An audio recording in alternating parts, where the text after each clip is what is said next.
ಹನುಮಂತನ ಕಿರೀಟ ಇಲ್ಲಿ ಬಲಬದಿಯಲ್ಲಿ ಕಾಣಿಸ್ತಾ ಉಂಟು ನಿಮಗೆ.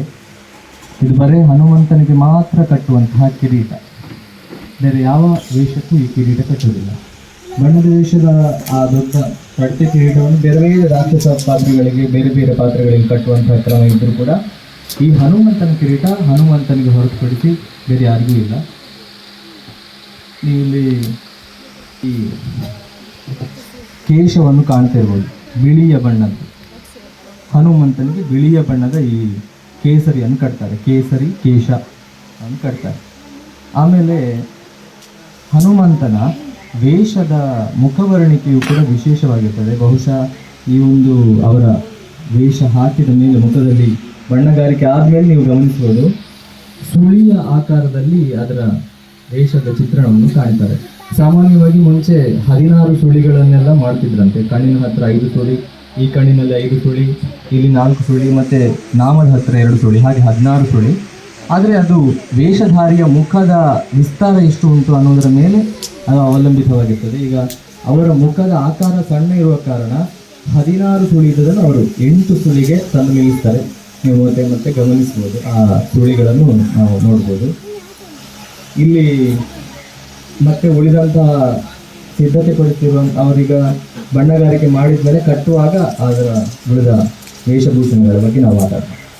ಇನ್ನು ಹನುಮಂತನ ಒಡ್ಡೋಲಗ ಯಾವ ರೀತಿಯಲ್ಲಿ ಇರ್ತದೆ ಅಂತ, ಮೊದಲಿಗೆ ನೀವೆಲ್ಲರೂ ನೋಡಿರ್ತೀರಿ, ನಿನ್ನೆ ರಾಮನ ಒಡ್ಡೋಲಗ ಆಗಬೇಕಾದ್ರೆ ಅಥವಾ ದೇವೇಂದ್ರನ ಒಡ್ಡೋಲಗ ಆಗಬೇಕಾದ್ರೆ ಚೆಂಡೆಯ ಹತ್ರ ನಿಂತ್ಕೊಂಡು ತೆರೆ ಹಿಡ್ದಿರ್ತಾರೆ.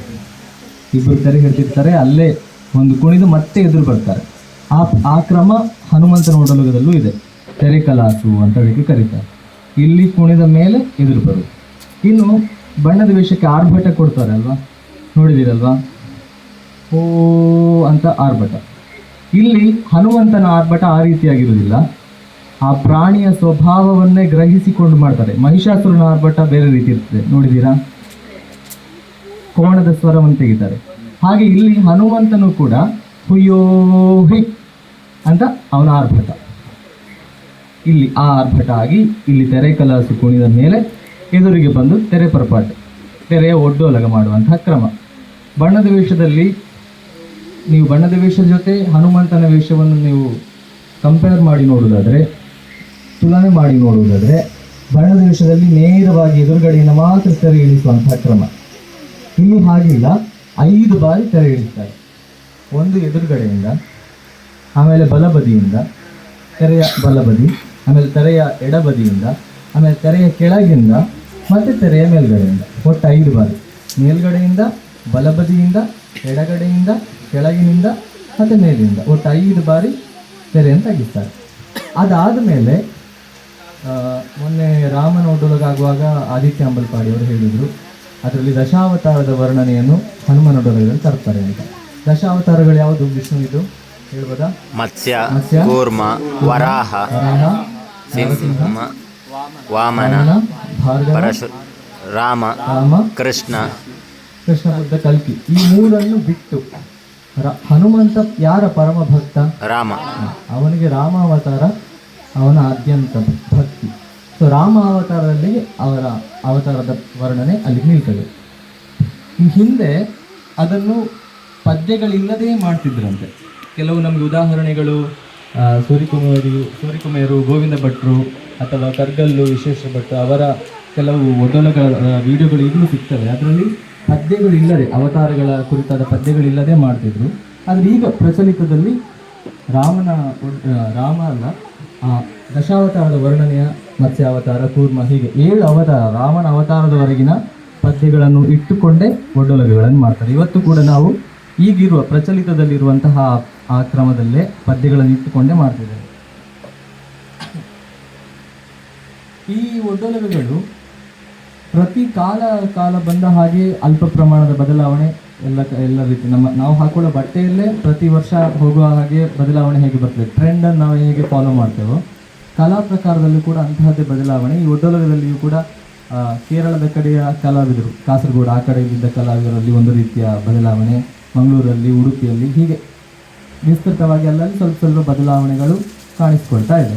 ಸೊ ಅಂತಹ ಬದಲಾವಣೆಗಳ ನಡುವೆ ಒಂದು ಕ್ರಮವನ್ನು, ಈಗ ಒಂದು ರೀತಿಯ ಮಾದರಿಯನ್ನು ನಿಮ್ಮ ಮುಂದೆ ನಾವು ತೋರಿಸ್ತೇವೆ. ಇಲ್ಲಿ ಒಡ್ಡೋಲಗದಲ್ಲಿ ನಾವು ಪ್ರತಿ ಅವತಾರದ ವಿಷಯ ಮಾಡುವಾಗಲೂ ಕೂಡ ಆ ಅವತಾರಕ್ಕೆ ಸಂಬಂಧಪಟ್ಟ ಕಥೆಯನ್ನು ಪಾತ್ರಧಾರಿ ನಿರ್ವಹಿಸ್ತಿದ್ರಂತೆ ಮುಂಚೆ. ಈಗ ಮತ್ಸ್ಯಾವತಾರ ಅಂದರೆ ಮತ್ಸ್ಯಾವತಾರದ ಕಥೆ ಏನು ಗೊತ್ತಾ ಯಾರಿಗಾದರೂ? ಸಮಾಸುರ ಅನ್ನುವ ಒಬ್ಬ ರಾಕ್ಷಸ ವೇದಗಳನ್ನು ಅಪಹರಿಸಿ ಸಮುದ್ರದ ಆಳಕ್ಕೆ ಹೋಗಿ ತಪ್ಪಿಸ್ಕೊಳ್ತಾನೆ. ಆಗ ವಿಷ್ಣು ಮತ್ಸ್ಯಾವತಾರಿಯಾಗಿ ಹೋಗಿ ಸಮುದ್ರ ಮಥನವನ್ನು ಮಾಡಿ ಸಮುದ್ರದಲ್ಲಿ ಅವನನ್ನು ಕೊಂದು ಆ ವೇದಗಳನ್ನು ಉದ್ಧರಿಸುವಂತಹ ಕಥೆ.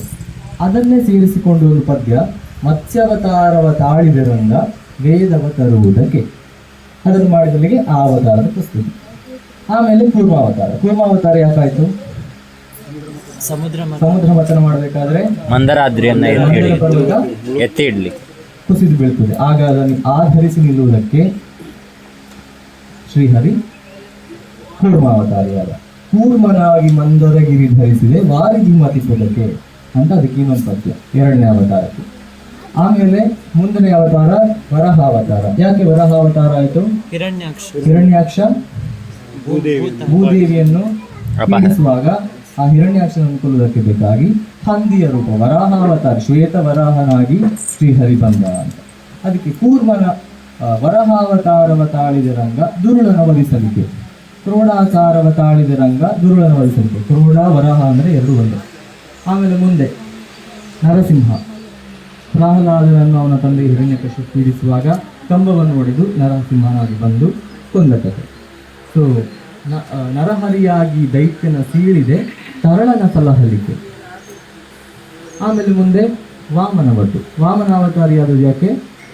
ಬಲಿಚಕ್ರವರ್ತಿಯನ್ನು ಪಾತಾಳಕ್ಕೆ ತಳ್ಳುವುದಕ್ಕೆ. ವಾಮನವಟುವೆಂದೆನಿಸಿದೆ ಸುಮನಸ ಸ್ತೋಮವ ಸಲಹಲಿಕ್ಕೆ. ಇವನು ಈ ಯಾಗವನ್ನು ಪೂರ್ಣ ಮಾಡಿದರೆ ಅಲ್ಲಿ ದೇವೇಂದ್ರನಿಗೆ ತೊಂದರೆ ಆಗ್ತದೆ, ಬಲಿಚಕ್ರವರ್ತಿ ಯಾಗದಿಂದ ಅವನು ಅಲ್ಲಿ ಅಧಿಕಾರ ಭ್ರಷ್ಟನಾಗ್ತಾನೆ. ಆ ಕಾರಣಕ್ಕಾಗಿ ಅದನ್ನು ತಪ್ಪಿಸುವುದಕ್ಕೆ ಬೇಕಾಗಿ ಶ್ರೀಹರಿಯೇ ವಾಮನನಾಗಿ ಬಂದು ಬಲಿಯನ್ನು ಪಾತಾಳಕ್ಕೆ ತಳ್ಳ. ಆಮೇಲೆ ಮುಂದೆ ಭಾರ್ಗವರಾಮ, ಪರಶುರಾಮನಾದದ್ದು ಯಾವುದಕ್ಕೆ? ಕ್ಷತ್ರಿಯರನ್ನು ನಿರ್ಣಾಮ ಮಾಡುವುದಕ್ಕೆ, ದುಷ್ಟಶಕ್ತಿ ಕ್ಷತ್ರಿಯರನ್ನು ಕೊಂದು ಧರ್ಮ ಸ್ಥಾಪನೆಯನ್ನು ಮಾಡುವುದಕ್ಕೆ ಬೇಕಾಗಿ ಭಾರ್ಗವರಾಮನ ಅವತಾರ. ಆ ಭಾರ್ಗವರಾಮನ ಸಂಬಂಧಪಟ್ಟ ಹಾಗೆ ಕೊಡಲಿಯ ಪಿಡಿದು ಕ್ಷತ್ರಿಯರ ಸವರಿದೆ ವಿಪ್ರರ ಸಲಹಲಿಕ್ಕೆ. ಆಮೇಲೆ ಕೊನೆಯದ್ದು ರಾಮಾವತಾರದಲ್ಲಿ ಬೇರೆ ಬೇರೆ ವಿಷಯಗಳನ್ನು ಮಾಡಿದ್ದಾನೆ. ಅಹಲ್ಯನ್ನು ಉದ್ಧರಿಸಿದ್ದಾನೆ, ಕಾಟಕಿಯನ್ನು ಕೊಂದಿದ್ದಾನೆ, ಶಿವಧನುಸನ್ನು ಮುರಿದಿದ್ದಾನೆ, ಸೀತೆಯನ್ನು ಮದುವೆಯಾಗಿದ್ದಾನೆ, ರಾವಣನನ್ನು ಕೊಂದಿದ್ದಾನೆ. ಹೀಗೆ ಬೇರೆ ಬೇರೆ ವಿಷಯಗಳನ್ನು ಹೇಳ್ಬೋದು. ಆದರೆ ಇಲ್ಲಿ ಕವಿಗಳು ತೆಗೆದುಕೊಂಡ ಪದ್ಯ ಶರದಿಗೆ ಸೇತುವೆ ಕಟ್ಟಿದೆ ರಾಮ ಅರಸಿಯ ತರುವುದಕ್ಕೆ. ತನ್ನ ಪ್ರೀತಿಯ ಹೆಂಡತಿಯನ್ನು ತರುವುದಕ್ಕೆ ಬೇಕಾಗಿ ಅಷ್ಟು ದೊಡ್ಡ ಸಮುದ್ರವನ್ನು ಲೆಕ್ಕಿಸಿದೆ, ಅದಕ್ಕೆ ಸೇತುವೆ ಕಟ್ಟಿದನಲ್ಲ ರಾಮ. ಅದುವೇ ರಾಮನ ದೊಡ್ಡ ಗುಣ, ಎಲ್ಲ ಗಂಡಂದಿರು ಪಾಲಿಸಬೇಕಾದ ಗುಣ ಅಂತ ಅಂದುಕೊಂಡು ಕವಿಗಳು ಶರದಿಗೆ ಸೇತುವೆ ಕಟ್ಟಿದೆ ರಾಮ ಅರಸಿಯ ತರುವುದಕ್ಕೆ. ಇದು ರಾಮನ ಗುಣವೂ ಹೌದು. ಇನ್ನೊಂದು ಹನುಮಂತನ ದೃಷ್ಟಿಯಿಂದ ನೋಡುವುದಾದರೆ ಕಪಿಗಳಿಗೆ ತಾವು ರಾಮ ಸೇವೆಗೆ ತಮ್ಮನ್ನು ತೆತ್ತುಕೊಂಡಿದ್ದೇವೆ ಅಂತ ಅನಿಸಿದ್ದು ಯಾವ ಅವರ ದೊಡ್ಡ ಕೆಲಸದಿಂದಾಗಿ? ಸೇತುವೆ ಕಟ್ಟುವುದರಿಂದ. ಆ ಒಂದು ಸಮುದ್ರಕ್ಕೆ ಸೇತುವೆ ಕಟ್ಟಬಹುದು ಅಂತ ಮಂಗಗಳು ಊಹಿಸ್ಲಿಕ್ಕೆ ಸಾಧ್ಯ ಉಂಟ? ಅದನ್ನು ರಾಮ ನಮ್ಮಿಂದ ಮಾಡಿಸಿದ ಅಂತಹ ರಾಮ ಸೇವೆಯಲ್ಲಿ ನಾವು ನಮ್ಮನ್ನು ತೆತ್ತುಕೊಂಡೆವು ಅನ್ನುವ ಭಾವದಿಂದಲೂ ಇರಬಹುದು. ಹನುಮಂತ ಹೇಳ್ತಾನೆ ಶರದಿಗೆ ಸೇತುವೆ ಕಟ್ಟಿದೆ ರಾಮ ಅರಸಿಯ ತರುವುದಕ್ಕೆ. ಅದಾದಲ್ಲಿಗೆ ಆ ಭಾಗದಲ್ಲಿ ಕಪಿಗಳು ಸಮುದ್ರಕ್ಕೆ ಸೇತುವೆಯನ್ನು ಕಟ್ಟುವಂಥ ದೃಶ್ಯವನ್ನು ಕೂಡ ಅಲ್ಲಿ ಸೇರಿಸಿಕೊಂಡಿದ್ದಾರೆ. ನೀವು ಅದನ್ನು ಗಮನಿಸಬಹುದು. ಅರಸಿಯ ತರುವುದಕ್ಕೆ ಅಂತ ಅದಲ್ಲಿಗೆ ಆ ಸೇತುವೆಯನ್ನು ಕಟ್ಟುವಂತಹ ಸೀನ್. ಅದಾದಲ್ಲಿಗೆ 7 ಅವತಾರಗಳ ಪ್ರಸ್ತುತಿ ಆಯಿತು. ನೀವಲ್ಲಿ ಗಮನಿಸ್ತಿರ್ಬೋದು, ಸುಳಿಗಳನ್ನು ಬಿಡಿಸ್ತಾ ಇದ್ದಾರೆ ಅವರು. ಪ್ರತ್ಯೂಷ್ ಅವರೇ ಅವರಿಗೆ ಸುಳಿ ತೋರಿಸ್ಬೇಕು. ಕಾಣಿಸ್ತಾ ಉಂಟ? ಬಲಬದಿಯಲ್ಲಿ 3 ಸುಳಿ, ಎಡಬದಿಯಲ್ಲಿ 3 ಸುಳಿ. ಇನ್ನು ಇಲ್ಲಿ ಬೆಲ್ಲದ ಬಳಿ ಬರ್ತದೆ. ಓಕೆ, ಈ 7 ಅವತಾರಗಳಾದಲ್ಲಿಗೆ ಅವನ ಒಡ್ಡೋಲಗದ ಆ ತೆರೆಯ ಒಡ್ಡೋಲಗದ ಕ್ರಮ ಮುಗಿತಾರೆ. ಅಲ್ಲಿಗೆ ತೆರೆಯನ್ನು ತೆಗಿತಾರೆ. ತೆರೆ ತೆಗೆದಲ್ಲಿಗೆ ಹನುಮಂತ 3 ಗತಿಯಲ್ಲಿ ರಂಗಕ್ಕೆ ಬರಲಿಕ್ಕಿದೆ. ಒಂದು ಮಟ್ಟೆ ತಾಳದ ನಡೆಯಲ್ಲಿ, ಆಮೇಲೆ ಇನ್ನೊಂದು ಗಡ್ಡಿಂಗಣದ ನಡೆಯಲ್ಲಿ, ಆಮೇಲೆ ತೈತತಕದ ನಡೆಯಲ್ಲಿ. ಇಲ್ಲಿ ವೇಷ ಮಾಡಿದವರಿದ್ರೆ ಆ ನಡೆಯ ವ್ಯತ್ಯಾಸಗಳು ಗೊತ್ತಾಗ್ಬೋದು. ಒಂದು ಮಟ್ಟೆ ತಾಳದ ನಡೆ, ಇನ್ನೊಂದು ಅಡ್ಡಿಂಗಣದ ನಡೆ, ಇನ್ನೊಂದು ತೈತತಕ. ಆ 3 ನಡೆ ಆದಲ್ಲಿಗೆ ರಂಗಕ್ಕೆ ಹನುಮಂತನ ಪ್ರವೇಶ. ಪ್ರವೇಶ ಆದಲ್ಲಿ ಮತ್ತೆ ಪದ್ಯ ಮತ್ತೆ ಪ್ರಸಂಗದಲ್ಲಿ ಯಾವ ರೀತಿ ಹನುಮಂತನನ್ನು ತೊಡಗಿಸ್ಕೊಳ್ತಾರೋ ಹಾಗೆ ಆ ಹನುಮಂತನನ್ನು ತೊಡಗಿಸಿಕೊಳ್ಳುವಂತಹ ರೀತಿ. ಸೊ ಮೊದಲಿಂದ ಹೇಳುವುದಾದರೆ ಒಟ್ಟು ಒಡ್ಡೊಲಗದ ಸ್ವರೂಪ, ಇಲ್ಲಿ ಆರ್ಭಟ ಕೊಟ್ಟು ತೆರೆ ಕಲಾಸು, ಆಮೇಲೆ ಎದುರು ಬಂದು 5 ಬಾರಿ ತೆರೆ ತಗ್ಗಿಸುವುದು, ಮೇಲ್ಗಡೆಯಿಂದ, ಬಲಬದಿಯಿಂದ, ಎಡಗಡೆಯಿಂದ, ಕೆಳಗಿನಿಂದ, ಮೇಲಿಂದ. ಅದಾದ್ಮೇಲೆ 7 ಅವತಾರಗಳ ಪ್ರಸ್ತುತಿ, ರಾಮಾವತಾರದ ಪ್ರಸ್ತುತಿ ಆದಲ್ಲಿಗೆ ಕಲ್ಲನ್ನು ಹೊತ್ತುಕೊಂಡು ಸೇತುವೆಯನ್ನು ಕಟ್ಟುವಂಥ ದೃಶ್ಯ, ಅದಾದಲ್ಲಿಗೆ ಹನುಮಂತನ ನಿರ್ಗಮನ, ಅದಾದ್ಮೇಲೆ 3 ನಡೆ, ಮಟ್ಟೆ ತಾಳ, ಗಡ್ಡಿಂಗಣ, ಕೈತಗತ, ಅದಾದಲ್ಲಿಗೆ ಹನುಮಂತನ ಪ್ರವೇಶ, ಅಲ್ಲಿಗೆ ಒಡ್ಡೊಲಗ ಪೂರ್ಣ ಆಯಿತು. ಈ ರೀತಿಯ ಹನುಮಂತನನ್ನು ನೀವು ವೇಷದಲ್ಲಿ ಈಗ ಪ್ರಸ್ತುತ ಯಕ್ಷಗಾನದಲ್ಲಿ ಕಾಣಿಕೆ ಸಿಗ್ತದೆ ನಮಗೆ. ನೋಡಿದ್ದೀರಾ ಯಕ್ಷಗಾನ ಪ್ರಸಂಗದಲ್ಲಿ? ನೋಡಿರ್ಬೋದು, ಅಲ್ಲಿ ಅಲ್ಲಿ ಅಷ್ಟೇ. ಹೆಚ್ಚಾಗಿ ನೀವು ಕಾಣುವುದು ಯಾವುದನ್ನು? ಹನುಮಂತನ ವೇಷ ನೋಡಿದ್ದೀರಿ ನೀವು? ನಾಟಕೀಯ.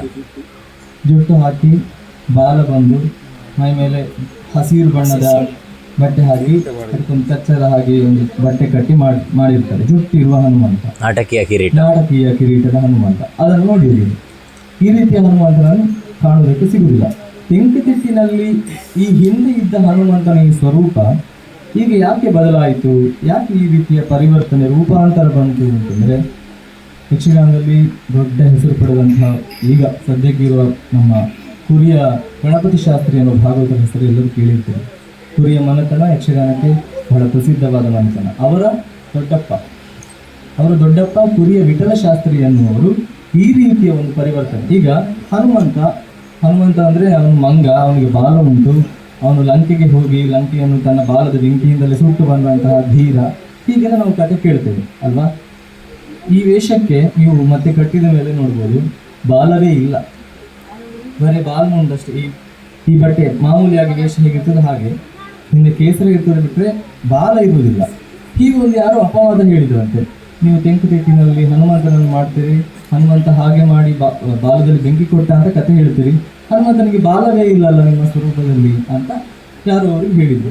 ಹಾಗಾದ್ರೆ ಈ ರೀತಿಯ ಬದಲಾವಣೆ ತರುವಣ ಅಂತ ಹೇಳಿ ನೀವೀಗ ರಂಗದಲ್ಲಿ ಏನು ಕಾಣ್ತಿದ್ದೀರಿ ಹನುಮಂತನಲ್ಲಿ, ಆ ರೀತಿಯ ಕ್ಯಾಲೆಂಡರಲ್ಲಿರುವ ವೇಷಗಳು. ಈಗ ರಾಮನಿಗೂ ಕೂಡ ಜುಟ್ಟು ಹಾಕಿ ಮಾಡುವಂಥದ್ದು, ರಾಮ ಲಕ್ಷ್ಮಣರನ್ನು ವನವಾಸದಲ್ಲಿರುವಾಗ ನಾರುಮಡಿ ಉಟ್ಟುಕೊಂಡು ಮಾಡುವಂಥ ವೇಷ, ಆ ಸ್ವರೂಪಗಳನ್ನೆಲ್ಲ ತಂದವರು ಕುರಿಯ ವಿಠಲ ಶಾಸ್ತ್ರಿ ಅವರು. ಈ ಹನುಮಂತನ ಈಗಿರುವ ಸ್ವರೂಪವನ್ನು ತಂದವರು ಕೂಡ ಅವರೇ. ಆದರೆ ಏನಾಯಿತು ನೋಡಿ, ಇಲ್ಲಿ ಕಾಣಿಸ್ತಾ ಉಂಟಲ್ಲ ವೇಷಗಳು, ಅಲ್ಲಿ ಅಷ್ಟು ಬಟ್ಟೆ ಕಟ್ಟಬೇಕು, ಒಳಗಡೆ ಅಷ್ಟು ಇದನ್ನೆಲ್ಲ ಇಡಬೇಕು, ಈ ದೊಡ್ಡ ದೊಡ್ಡ ಕಿರೀಟ ಕಟ್ಟಬೇಕು, ಇಷ್ಟು ವೇಷಭೂಷಣಗಳನ್ನು ಹಾಕ್ಕೊಳ್ಬೇಕು, ಅಷ್ಟು ಹಾಕಿ ಸುಮ್ಮನೆ ನಿಲ್ಲಿಕ್ಕಲ್ಲ, ರಂಗದಲ್ಲಿ ಬಂದು ಸರಿ ಕುಣಿಬೇಕು. ಇಷ್ಟೆಲ್ಲ ಮಾಡುವುದು ಕಲಾವಿದನಿಗೆ ಕಷ್ಟ. ಅಂದರೆ ವಾತಾವರಣ ಶೆಕೆ ಆಗಿರ್ಬೋದು, ಅದನ್ನು ಕಟ್ಟಿಕೊಂಡು ಸಹಿಸುವಂಥ ಕೆಲಸ ಆಗಿರ್ಬೋದು. ಈಗ ಇಂದ್ರಜಿತ್ತು ಕಾಳಗೆ ಎಲ್ಲ ಬಂದರೆ ಹನುಮಂತನಿಗೆ ತುಂಬ ಕೆಲಸ. ಬೇರೆ ಬೇರೆ ಪ್ರಸಂಗದಲ್ಲಿ ಹನುಮಂತನೇ ಮುಖ್ಯ ಪಾತ್ರಧಾರಿ ಆಗಿರುವಂತಹ ಪ್ರಸಂಗಗಳಲ್ಲಿ ಹನುಮಂತನನ್ನು ಆ ರೀತಿ ದುಡಿಸಿಕೊಳ್ಳುವುದು ಕಲಾವಿದರಿಗೆ ಕಷ್ಟ ಅಂತ ಆಯಿತು. ಅದಕ್ಕಿಂತಲೂ ಸುಲಭದ ಮಾದರಿ ಯಾವುದು? ನಮ್ಮ ಕುರಿಯ ವಿಠಲ ಶಾಸ್ತ್ರಿಯವರು ಮಾಡಿದಂಥ ಈಗಿನ ಹನುಮಂತ. ಸೊ ಇದರಲ್ಲಿರುವ ಅನುಕೂಲವನ್ನು ಗ್ರಹಿಸಿದಂತಹ ನಮ್ಮ ಯಕ್ಷಗಾನ ಕಲಾವಿದರು ಇದನ್ನು ಸ್ವಲ್ಪ ಪಕ್ಕಕ್ಕಿಟ್ಟು ಅದನ್ನು ಜಾಸ್ತಿಯಾಗಿ ಅವಲಂಬಿಸಿದರು. ಮುಂದೆ ಅದೇ ಮುಂದುವರಿತಾ ಈಗ ನಾವು ಇಲ್ಲಿ ಏನು ನೋಡ್ತಿದ್ದೇವೆ, ಈ ಪ್ರಾತ್ಯಕ್ಷಿಕೆಯ ಮೂಲಕ ಏನು ನೋಡ್ತಿದ್ದೇವೆ, ಈ ವೇಷ ಸ್ವರೂಪ ನಮ್ಮಿಂದ ದೂರವಾಗಿ ಈಗ ನಾವು ರಂಗದಲ್ಲಿ ಪ್ರಚಲಿತವಾಗಿ ಕಾಣುವಂತಹ ವೇಷ ಸ್ವರೂಪವೇ ಹೆಚ್ಚಾಗಿ ಕಾಣಿಸ್ತಾನೆ. ಬಾಯ ಹತ್ತಿರ ಸೋಳಿ ಗಮನಿಸಬಹುದು.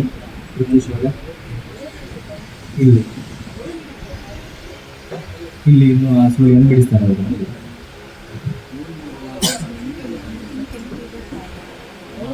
ಸರಿ, ಈ ರೀತಿಯ ವೇಷ ಸ್ವರೂಪ ಬದಲಾಗುವುದಕ್ಕೆ ಕಾರಣ ಉಂಟು.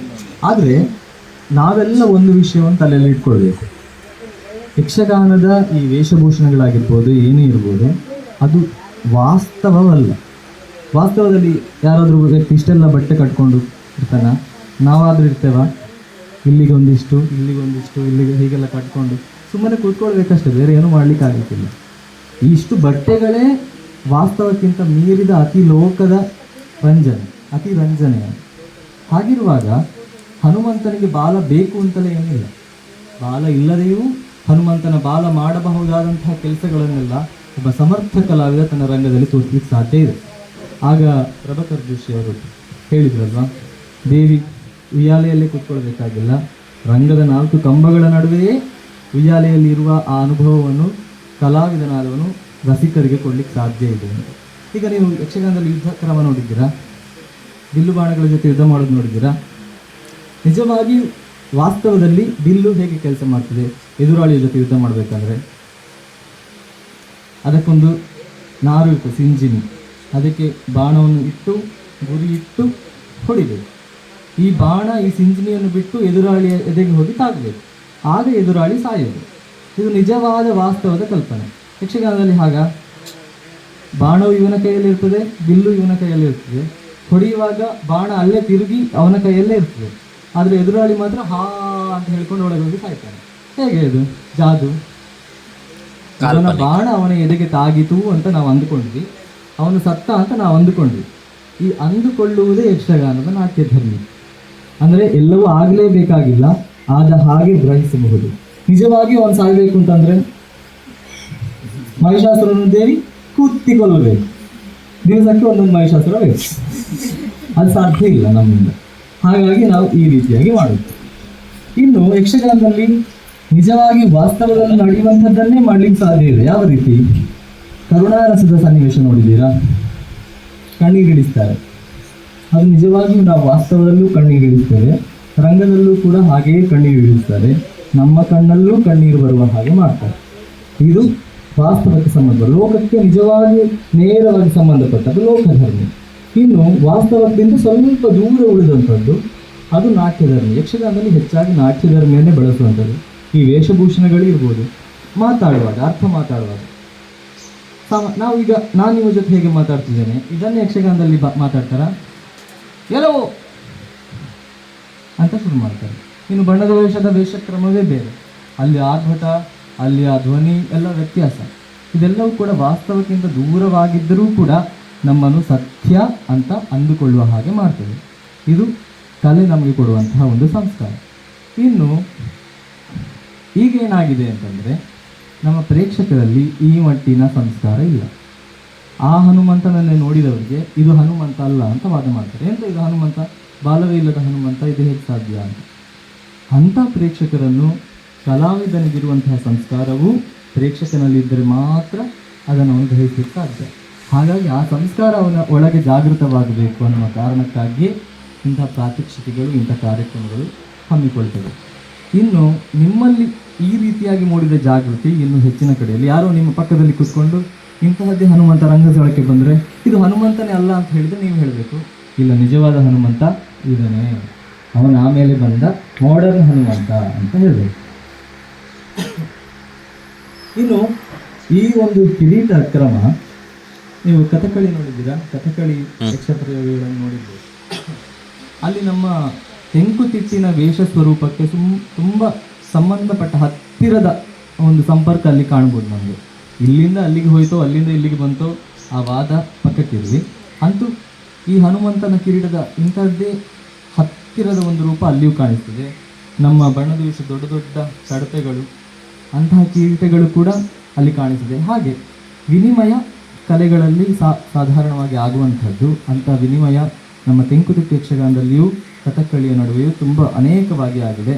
ಆ ಪ್ರಯೋಗದಿಂದ, ಆ ಒಂದು ಪ್ರಭಾವದಿಂದಾಗಿ ಈ ರೀತಿಯ ವ್ಯತ್ಯಾಸಗಳು ನೋಡಿ. ಅಲ್ಲಿ ಸುರುಳಿಯ ಸುತ್ತಲೂ ಕೂಡ ಮುತ್ತರಿಗಳನ್ನು ಇಡ್ತಾ ಇದ್ದಾರೆ, ಡಾಟ್ ಡಾಟ್ ಆಗಿ ಇಟ್ಟಿದ್ದಾರೆ ನೋಡಿ, ಚುಕ್ಕೆ ಚುಕ್ಕೆಗಳನ್ನು.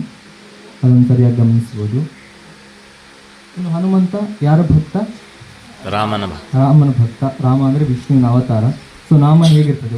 ಉದ್ದನಾಮವೋ ಅಡ್ಡನಾಮವೋ? ಅಡ್ಡ ಸರಿ, ರಾಮ ಅಡ್ಡ, ಉದ್ದನಾಮ. ಹನುಮಂತ ಉದ್ದನಾಮವನ್ನು ಹಾಕ್ತಾ ಇದ್ದಾರೆ. ವೈಷ್ಣವನಾಮ ಅಂತ ಅದಕ್ಕೆ ಕರೀತಾರೆ. ಯಕ್ಷಗಾನದಲ್ಲಿ ಉದ್ದನಾಮ ಇದೆ, ಅಡ್ಡನಾಮ. ಶಿವನ ಭಕ್ತರಾದ ಅಡ್ಡನಾಮ. ಇನ್ನು ಎರಡನ್ನು ಸೇರಿಸಿಕೊಂಡು ಒಂದು ನಾಮ ಮಾಡ್ತಾರೆ, ನೋಡಿದ್ದೀರಾ? ದಕ್ಷನಿಗೆ ಮಾಡ್ತಾರೆ, ಬೇರೆ ಯುಧಿಷ್ಠಿರ, ಧರ್ಮರಾಯನಿಗೆ ಮಾಡ್ತಾರೆ. ಮತ್ತು ನಮ್ಮ ಕೆಲವು ಗುಂಡುವೇಷ, ಮಯೂರಧ್ವಜ ಅಂತ ಭಾಗವತ ಸಂಪ್ರದಾಯದ ನಾಮಗಳು ಅಂತ. ಅವರು ಶಿವನನ್ನು ಹರಿಹರರಲ್ಲಿ ಭೇದ ಇಲ್ಲ ಅಂತ ಭಾವಿಸುವಂಥ ಒಂದು ಸಂಪ್ರದಾಯಕ್ಕೆ ಬಂದವರು. ಅಂಥ ವೇಷಗಳಿದ್ದರೆ ಅಂಥ ನಾಮವನ್ನು ಕೂಡ ಹಾಕ್ತಾರೆ. ಇದೀಗ ಅವನು ಪಕ್ಕ ರಾಮ ಭಕ್ತ, ಹಾಗಾಗಿ ಅವನು ರಾಮಸೇನೆಯವನು. ಸೊ ಉದ್ದ ನಾಮವನ್ನು ಹಾಕ್ತಾರೆ.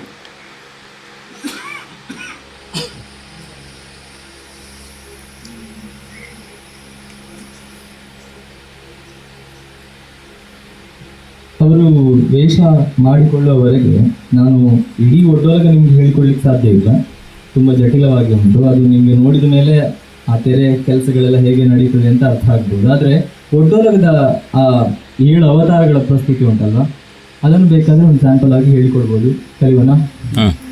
ಓಕೆ, 7 ಅವತಾರಗಳನ್ನು ಅಭ್ಯಾಸ ಮಾಡಿ. ನಿಮ್ಮ ಚೇರ್ಸ್ಗಳನ್ನೆಲ್ಲ, ಆಸನಗಳನ್ನೆಲ್ಲ ಪಕ್ಕದಲ್ಲಿ ಸಮೀಕರಿಸಿ.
ಅವತಾರ ಎಷ್ಟು ಅವತಾರಗಳನ್ನು ಹೊಂದಿದೆ? 7. ನಾವೀಗ ಸರಿಯಾದ ಕ್ರಮಕ್ಕೆ ಹೋಗುವ.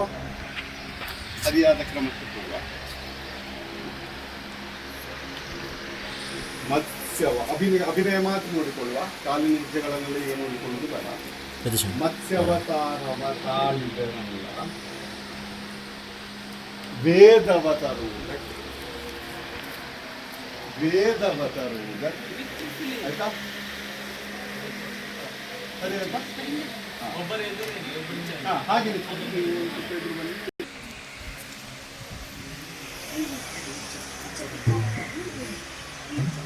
ಹುಡಿ ಬಣ್ಣದಲ್ಲಿ ನಮ್ಮ ಈ ಹುಡಿಗಳನ್ನು ಬಳಸಿ ಬಾಯಿಯನ್ನು ಬರೆಯುವಾಗ ಅದರ ಉಬ್ಬು ತರಲಿಕ್ಕೆ ಸುಲಭ.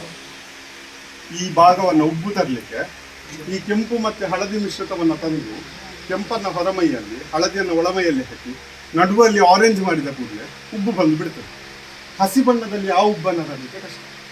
ನೋಡಿ, ಅವರು ಆ ಕೆಂಪನ್ನು ಮತ್ತೆ ಪಿಂಕನ್ನು ಬಳಸಿ ಆ ಉಬ್ಬನ್ನು ತರಲಿಕ್ಕೆ ಪ್ರಯತ್ನ ಪಡ್ತಿದ್ದಾರೆ. ಎಲ್ಲಿ ವೈಟ್ ಜಾಸ್ತಿ ಆಗ್ತಾ ಹೋಗ್ತದೆ ಅದು ಉಬ್ಬಿನ ಹಾಗೆ ಕಾಣ್ತದೆ.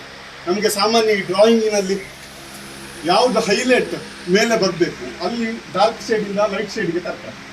ಅದೇ ಬಳಕೆಯನ್ನು ಯಕ್ಷಗಾನದಲ್ಲಿ ಯಾವಾಗಲೂ ಮಾಡ್ತಿದ್ರು, ಕಥಕಳಿಯಲ್ಲೂ ಬಳಕೆಯಲ್ಲೂ ಆ ರೀತಿಯ ಬಳಕೆ ನೋಡಿ. ಡಾರ್ಕ್ ಶೇಡಿಂದ ಲೈಟ್ ಶೇಡಿಗೆ ಬಾಯಿಯನ್ನು ತಗೊಳ್ಳಿ.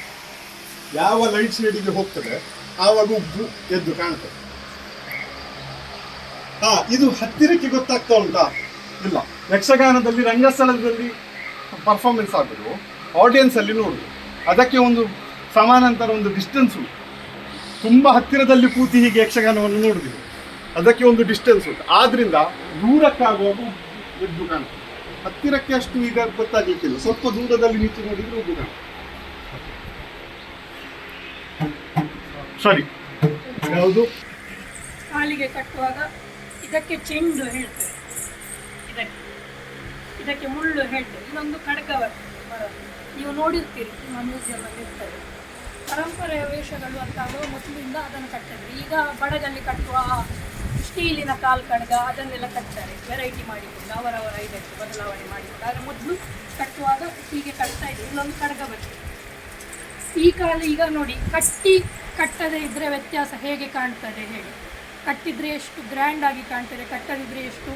ಆಮೇಲೆ ಕಾಲಿನ ಗಾತ್ರ ಕೂಡ, ಈ ಕಾಲಿಗೆ ನೋಡುವಾಗ ನಿಮ್ಗೆ ಅನಿಸ್ಬೋದು ಈ ಕಾಲು ದಪ್ಪ ಉಂಟು, ಈ ಕಾಲು ಸಪುರ ಉಂಟು. ಕಾಲಿನ ಗಾತ್ರ ಕೂಡ ಅದು ದೊಡ್ಡದಾಗಿ ತೋರಿಸ್ತದೆ. ಇನ್ನು ಸೆರೆ ಒಡ್ಡಲುಗಾಗುವಾಗ ಬರೀ ಕಾಲು ಮಾತ್ರ ಕಾಣ್ತದೆ, ಮತ್ತು ಕಿರೀಟ ಮಾತ್ರ ಕಾಣ್ತದೆ. ಆಗ ಆ ಕಾಲು ಹಾಗೆ ಅದರಲ್ಲಿ ಆಭರಣಗಳು ತುಂಬಿದ್ರೆ ಅದಷ್ಟು ಚಂದ ಕಾಣ್ತದೆ. ಅದೇ ಬರೆ ಆಗಿದೆ ಸಪ್ತ ಆಗಿ ಕಾಣ್ತದೆ. ಅದಕ್ಕೆ ಬೇಕಾಗಿ ಸರಿ ಇದೆ. ನೀವು ಹಾಗೆ ಭಾರ್ಗವ ವಾಮನ ಅವತಾರ ಆಯ್ತು. ಇನ್ನು ಭಾರ್ಗವತಾರ ಹಾ, ಅಡಿಗೆ. ಯಕ್ಷಗಾನದಲ್ಲಿ ದೇಹದ ಆಯವನ್ನು ಚಂದ ಮಾಡಿ ತೋರಿಸ್ಲಿಕ್ಕೆ ಇದೇ ಒಂದು ಸಾಕ. ಇಷ್ಟಿಷ್ಟೆಲ್ಲ ಒಡವೆ ಹಾಕಿ ಅಂದರೆ ಆಭರಣ, ನಮ್ಮದ್ರಲ್ಲಿ ಮರದ್ದು ಫೈಬರಿದ್ದು ಯಾವುದರಲ್ಲಿ ಮಾಡ್ತೀವೋ ಅದರಲ್ಲಿ. ಸೊ ಆಭರಣಗಳನ್ನೆಲ್ಲ ಹಾಕಿ ಅಂಡು ಚಟ್ಟೆ ಇದ್ರೆ ಚಂದ ಕಾಣ್ತದೆ. ಲಂಗ ಹಾಕಿದ ಹಾ. ಲಂಗ ಹಾಕಿದಾಗ ಅನಿಸುವುದಿಲ್ಲ. ಆ ಬಾಲ್ಮುಂಡು ಕೂಡ ಅದಕ್ಕೆ ಅಂಡ ಅದಕ್ಕೆ ಅಂಡು ಹಾಕ್ಲೇಬೇಕು. ಈ ಬಾಲ್ಮುಂಡಿನ ನಮ್ಮ ಬಾಲ್ಮುಂಡಿ ಇದೆಯಲ್ಲ, ಇದು ಲಂಗದ ಹಾಗೆ ಇರುವುದರಿಂದ ಅಂಡಿ ಎಷ್ಟು ಹಾಕ್ತೇವೋ ಅಷ್ಟು ದೇಹದ ಆಯ ಚಂದ ಕಾಣ್ತದೆ. ಬಡಗಿನಲ್ಲಿ ಕಚ್ಚೆ ಕಟ್ಟುವ ಕ್ರಮ ಇರುವುದರಿಂದ ಅವರು ಸೀರೆಯನ್ನು ಬಳಸ್ತಾರೆ, ಸಾಕಾಗ್ತದೆ. ಸೀರೆಯನ್ನು ಬಳಸಿದಾಗ ಅದು ಎಷ್ಟು ಜೀವವನ್ನು ತುಂಬಿಸಿಕೊಳ್ಬೇಕು. ಕಸಸ್ತ್ರೀವೆ ಅಂದರೆ ಕಚ್ಚೆಯನ್ನು ಹಾಕುವಾಗ ಅದು ಇಷ್ಟು ತುಂಬಿಸಿಕೊಂಡು ಒತ್ತಿ ಬಂದು ಬಿಡ್ತದೆ. ತೆಂಕಿನಲ್ಲಿ ಹಾಗಲ್ಲ, ಬಿಡುವುದರಿಂದ ಅದನ್ನು ಚಂದ ಮಾಡಿ ತುಂಬಿಸಿಕೊಳ್ಬೇಕಾಗ್ತದೆ. ಸೊ ಅಂಡನ್ನು ಹಾಕುವ ಕ್ರಮ ಕಥಕ್ಕಳಿಯಲ್ಲಿಯೂ ಹೀಗೆ ಅಂಡನ್ನು ಹಾಕ್ತಾರೆ. ಆದರೆ ಅದರದ್ದು ಇನ್ನೂ ಚಂದ ಮಾಡಿ ಅದನ್ನು ಹೊರಗೆ ಬಿಡಿಸ್ತಾರೆ. ನಾವೀಗ ಗೋಣಿಯನ್ನು ಹಾಕ್ತೇವೆ, ಅವರು ಹಾಕಿ ಅದನ್ನು ಹೊರ ಬಿಡಿಸ್ತಾರೆ. ಆ ಹೊರ ಬಿಡಿಸಿದ್ರಿಂದ ಅವರ ಕಥಕ್ಕಳಿ ಅಂಡು ತುಂಬ ಅಗೇಲದಲ್ಲಿ ಕಾಣ್ತದೆ. ಮುಂದೆ ಹೋಗುವ ಅಲ್ಲ, ಅದನ್ನೇ ಒಮ್ಮೆ ಮಾಡುವ. ಯಾವುದು ಮಾಡಿ ಬಾಕಿ ಈಗ ಕೊಡಲಿ ಪರಶುರಾಮ ರೆಡಿ ಉಂಟಲ್ಲ, ಅವರು ರೆಡಿ ಮಾಡ್ತೀರಾ? ಇದ್ರ ಬಗ್ಗೆ ಸ್ವಲ್ಪ ಹೇಳ್ಬೋದಾ? ಹೌದು.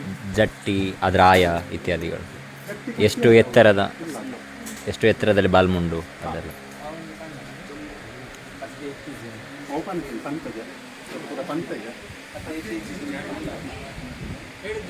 ಹಾಂ ಕ್ರಾಸ್ ಈಗ ಹೀಗೆ ಮಾಡ್ತಿದ್ದದಲ್ಲ, ಹೀಗೆ ಕ್ರಾಸ್ ಮಾಡಿ ಆ ಕಂಬದಿಂದ ಈ ಕಂಬ ಆ ರೀತಿ ಕುಣಿತೇವೆ ಹನುಮಾನ ಒಟ್ಟೊಳಗ ಮಾತ್ರ.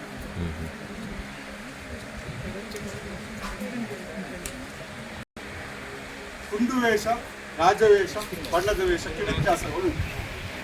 ಆಯ್ತಾ? ಕುಂದು ವೇಷಕ್ಕೆ ಮೊಣಕಾಲು ಇಂತ ಸ್ವಲ್ಪ ಕೆಳಗೆ, ಮೊಣಕಾಲು ಕಾಣಿಸಬಾರ್ದು ಯಾವ ವೇಷದಲ್ಲಿ. ಈಗ ಅದನ್ನು ಮೇಲೆ ತರ್ತಾರೆ, ಮೊಣಕಾಲಿನವರೆಗೆ ತರ್ತಾರೆ ಕುಂದು ವೇಷ. ಸಾಮಾನ್ಯವಾಗಿ ಮೊಣಕಾಲಿನಿಂದ ಕೆಳಗೆ ಬಾಲ್ಮುಂಡಿರ್ತದೆ ಕುಂದು ವೇಷ. ಕಿರೀಟ ವೇಷಕ್ಕೆ ಇನ್ನೂ ಕೆಳಗೆ. ಬಣ್ಣದ ವೇಷಕ್ಕೆ ಹಳೆಯ ಬಣ್ಣದ ವೇಷದ ಫೋಟೋಗಳನ್ನು ನೋಡಿದ್ರಲ್ಲ ಮೊನ್ನೆ ಯೂನಿವರ್ಸಿಟಿಯಲ್ಲಿ, ನಿಮ್ಗೂ ಇತ್ತಲ್ಲ ನೋಡ್ಲಿಕ್ಕೆ? ಹೌದು. ಅಲ್ಲಿಯ ಬಣ್ಣದ ವೇಷಗಳನ್ನು ನೋಡಿದ್ರೆ ನಿಮ್ಗೆ ಗೊತ್ತಾಗ್ತದೆ ಇಲ್ಲಿಯವರೆಗೆ ಬರ್ತದೆ ಒಂದು ಬಾಲ್ಮುಂಡು ಬಣ್ಣದ ವೇಷ. ಅಲ್ಲಿಯವರೆಗೆಯೂ ಬಾಲ್ಮುಂಡು ಬರ್ತದೆ. ಈಗ ಅದನ್ನು ಸ್ವಲ್ಪ ವ್ಯತ್ಯಾಸ ಮಾಡ್ಕೊಂಡಿದ್ದಾರೆ, ಇಲ್ಲಿಯವರೆಗೆ ಮಾತ್ರ ತರ್ತಾರೆ, ಇಲ್ಲಿಯವರೆಗೆ ಮಾತ್ರ ತರ್ತಾರೆ. ಸಾಮಾನ್ಯವಾಗಿ ಮೊದಲಿನವರು ಬಾಲ್ಮುಂಡು ಹಾಕ್ತಿದ್ದದ್ದು ಬಣ್ಣದ ವೇಷಕ್ಕೆ ಇಲ್ಲಿಯವರೆಗೆ. ಈಗ ಅದು ಇಲ್ಲಿಯವರೆಗೆ ಬಂದಿದೆ ಅಂದರೆ ಕಿರೀಟ ವೇಷಕ್ಕೆ ಸ್ವಲ್ಪ ಮೇಲೆ, ಕುಂಡು ವೇಷಕ್ಕೆ ಸ್ವಲ್ಪ ಮೇಲೆ. ಸಾಮಾನ್ಯವಾಗಿ ಬಣ್ಣದ ವೇಷ, ಇದೆಲ್ಲ ಬಣ್ಣದ ವೇಷ ಕೆಟಗರಿಗೆ ಕನ್ಸಿಡರೇಷನ್ ಬರ್ತದೆ. ಭೀಮನ ಹುಡಿ, ಹನುಮನ ಕಿರೀಟ ಎಲ್ಲವೂ ಬಣ್ಣದ ವೇಷದ ಕನ್ಸಿಡರೇಷನ್ಗೆ ಬರ್ತದೆ.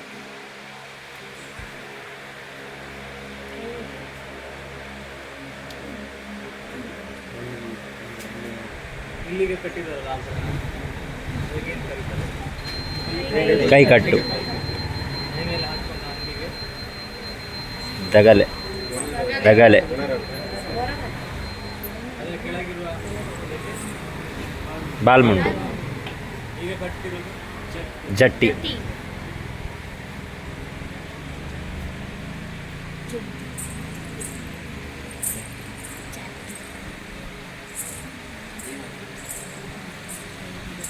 ಮಾಡೋಣ ಏಳು ಅವತಾರಗಳು.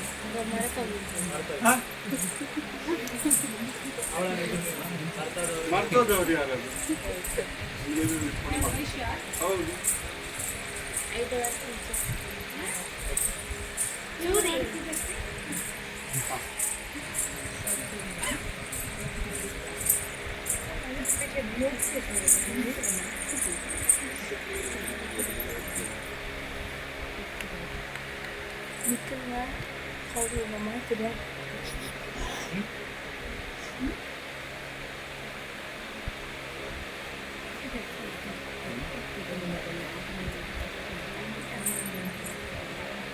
ಚೂಡಾಮಣಿ ಪ್ರಸಂಗ, ಲಂಕಾದಹನದ ಪ್ರಸಂಗಕ್ಕೂ ಈ ವೇಷವನ್ನು ಮಾಡಿದ್ದು ಈಗಲೂ ನಿಮಗೆ ಯೂಟ್ಯೂಬಲ್ಲಿ ಸುಣ್ಣಂಬಳದವರು ಸಿಗ್ತಾರೆ. ಸೊ ಇಲ್ಲ ಅಂತಿಲ್ಲ, ಹಾಗೆ ಅಂತೇಳಿ ಕುಂಡುವೇಷದಲ್ಲಿ ಮಾಡಿದ್ದು ಉಂಟು, ಇಲ್ಲ ಅಂತಲ್ಲ, ಮಾಡ್ತಾರೆ. ಲಂಕಾ ಇದು ಚೂಡಾಮಣಿ ಪ್ರಸಂಗವನ್ನು ಕಿರೀಟ ಹಾಕಿ ಮೈ ಬಿಟ್ಟು ಮಾಡಿದರೆ, ಲಂಕಾದ ದಹನವನ್ನು ಹಸಿರು ಬಟ್ಟೆಯನ್ನು ಹಾಕಿ ಕುಂಡುವೇಷ ಹಾಕಿ ತಡೆಯಲ್ಲಿ ಮಾಡುವ ಕ್ರಮ ಇದು ಉಂಟು. ಆದರೆ ಈ ರೀತಿಯಾಗಿ ಮಾಡಿದ ಸುಣ್ಣಂಬಣ್ಣದವರ ಒಂದು ಯೂಟ್ಯೂಬಲ್ಲಿ ವಿಡಿಯೋ ಉಂಟು, ಪರಂಪರೆಯ ಕ್ರಮದಲ್ಲಿ. ಕತ್ತರಿ ಇದು ಶೋಗವಲ್ಲಿ. ನಾವು ಸಾಮಾನ್ಯವಾಗಿ ರಾಜವೇಷ ವನವೇಷಕ್ಕೆ ಈಗ ನೇರ ಹಾಕಿರ್ತಾರೆ, ಹನುಮಂತನಿಗೆ ಕತ್ತರಿ ಕತ್ತರಿಯಲ್ಲಿ ಅಡ್ಡಕ್ಕೆ 2 ಸೋಗವಲ್ಲಿಯನ್ನು ಹೀಗೆ ಅಡ್ಡಕ್ಕೆ. ಯಾಕೆ ಅಂತ ಹೇಳ್ತಿದ್ದೆ. ಆ ವೇಷದ ಸ್ವರೂಪವೇ ಹಾಗೆ.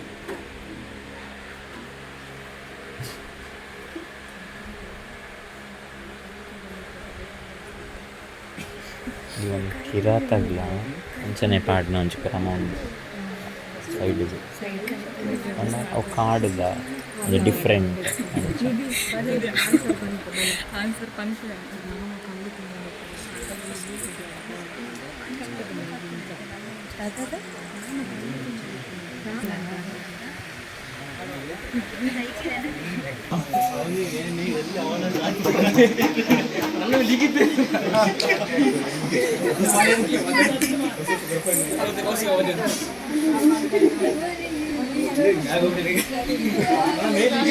ಡಾಬು ಇತ್ಯಾದಿಗಳೆಲ್ಲ ಯಾವುದರ ಮೇಲೆ ಯಾವುದು ಕಟ್ಟಬೇಕು, ಯಾವ ಹೈಟಲ್ಲಿ ಅಂತ.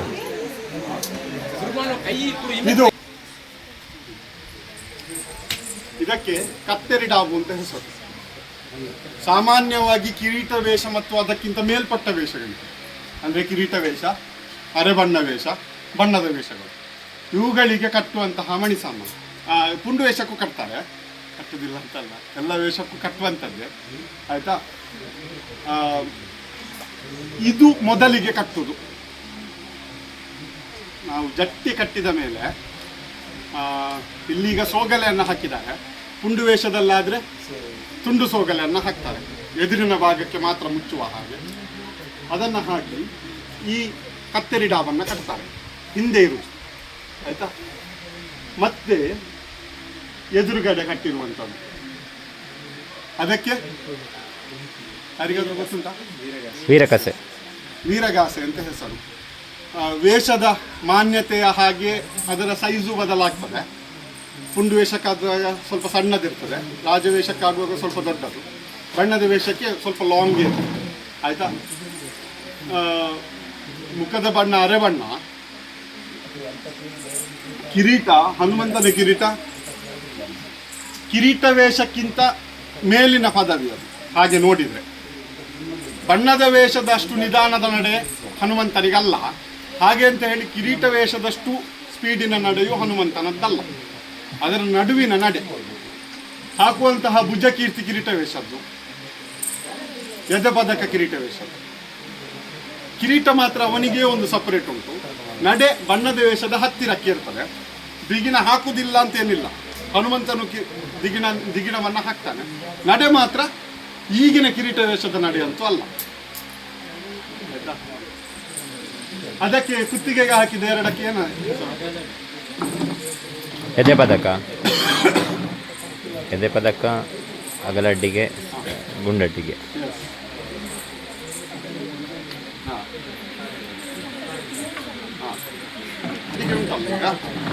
ಹನುಮಂತನ ವೇಷಕ್ಕೆ ಸಾಮಾನ್ಯ ಇಲ್ಲಿಗೆ ಕಟ್ತಾರೆ, ಹೀಗೆ ಕಟ್ಟುವ ಕ್ರಮ ಇರುವುದು. ಇವರ ಹತ್ರ ಒಂದು ಗಡ್ಡವೇ ಇರುವುದ್ರಿಂದ ಅದನ್ನು ಕಟ್ತಾ ಇದೆ. ಇಲ್ಲದಿದ್ದರೆ ಸಾಮಾನ್ಯವಾಗಿ ಅಗಲಡ್ಡಿಗೆಯನ್ನೇ ಎದುರು ಮೈಯಾಗಿ ಅದನ್ನೇ ಹೀಗೆ ಕಟ್ಟುವ ಕ್ರಮ. ಅಂದರೆ ಈಗ ಗಡ್ಡ ಕಟ್ತೇವಲ್ಲ, ಹೀಗೆ ಆ ಅಗಲಡ್ಡಿಗೆಯನ್ನು ಕಟ್ಟುವ ಕ್ರಮ ಇರುತ್ತೆ. ಈಗ ಗಡ್ಡ ಇರುವುದರಿಂದ ಅಗಲಡ್ಡಿಗೆಯನ್ನು ಕಟ್ತಾ ಇಲ್ಲ, ಅಗಲಡ್ಡಿಗೆಯನ್ನು ಇಲ್ಲಿಗೆ ಹಾಕಿದ್ದಾರೆ. ಇದಕ್ಕೆ ಏನಂತ ಹೆಸರು? ಚಿತ್ತಪಟ್ಟಿ. ಅದಕ್ಕೆ ಚಿತ್ತಪಟ್ಟಿ ಅಂತ ಹೆಸರು, ಇದಕ್ಕೆ ಗಡ್ಡ ಅಂತ ಹೆಸರು. ಕರ್ಣಭತ್ರೆ ಕಿವಿಗಳಿಗೆ ಕಟ್ಟಿ, ಇದು ಕೆನ್ನೆ, ಇದು ಕಿರೀಟ.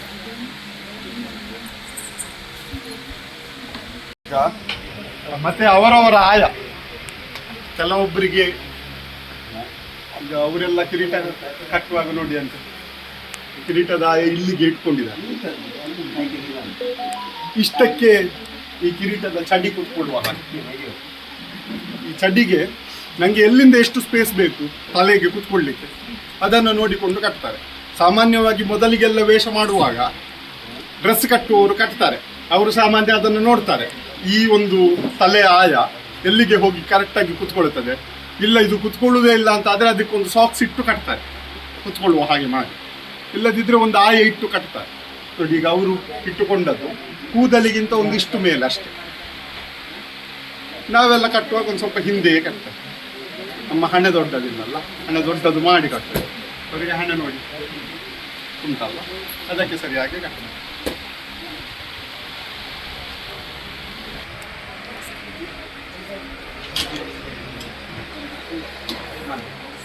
ಇನ್ನು ಚೇರ್